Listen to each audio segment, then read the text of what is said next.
Welcome to ప్రజా TV Telugu. ప్రతి క్షణం ప్రజాక్షేమం కోసం.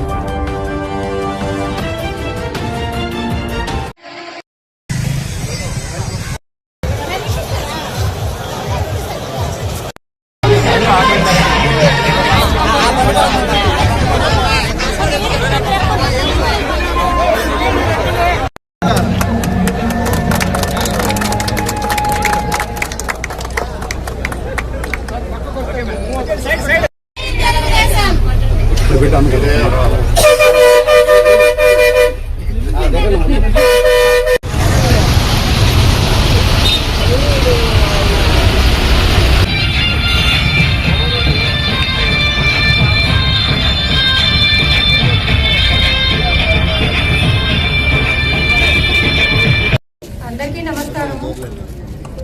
మరొకసారి happy independence day to all. Government ఏదైతే ఇప్పుడు ఇంట్రడ్యూస్ చేసిందో స్త్రీ శక్తి అంటే ఉచిత ప్రయాణ బస్సు, అవి ఏంటనేది మీకు డిఎం గారు చెప్పారు, ఏ బస్సులో ఎక్కాలి అనేది.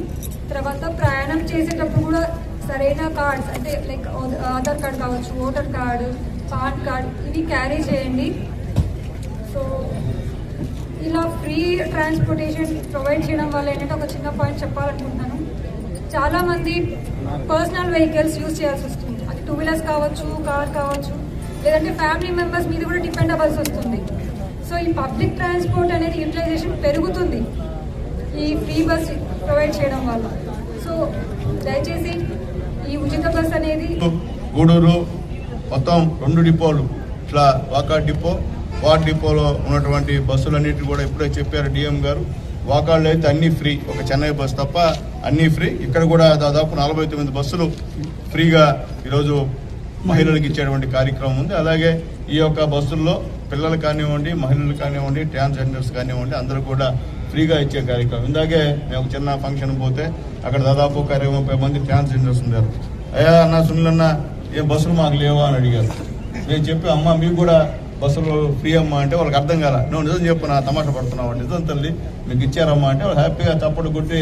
కాబట్టి ఈరోజు ఒక మంచి కార్యక్రమం ఈరోజు ఇక్కడ చేశాం. అలాగే అక్కడ మన ముఖ్యమంత్రి గారు, ఉప ముఖ్యమంత్రి గారు, మన లోకేష్ బాబు గారు కూడా ఈ కార్యక్రమాన్ని ప్రారంభించారు. ఇప్పుడు మగవాళ్ళు దయచేసి టికెట్లు అయితే పెట్టాలా, మగవాళ్ళకి ఫీ లేదు, గుర్తుపెట్టుకోండి. బస్సు ఎక్కేసి గమ్ముంటే కుదరదు, టికెట్ అయితే ఖచ్చితంగా తీసుకోవాలా. ఆడవాళ్ళకి మాత్రం మీ ఐడి కార్డులు చూపించండి. అది ఏదైనా కావచ్చు, రేషన్ కార్డు కావచ్చు, లేకపోతే ఆధార్ కార్డు కావచ్చు, ఏదైనా మీ ఐడి కార్డు ఉంటే మీ అందరికీ ఫ్రీ అని చెప్పి మీ అందరికీ నేను తెలియజేస్తూ, మీ అందరికీ పేరు పేరున ధన్యవాదాలు తెలియజేస్తూ నేను సెలవు తీసుకుంటున్నా. Thank you.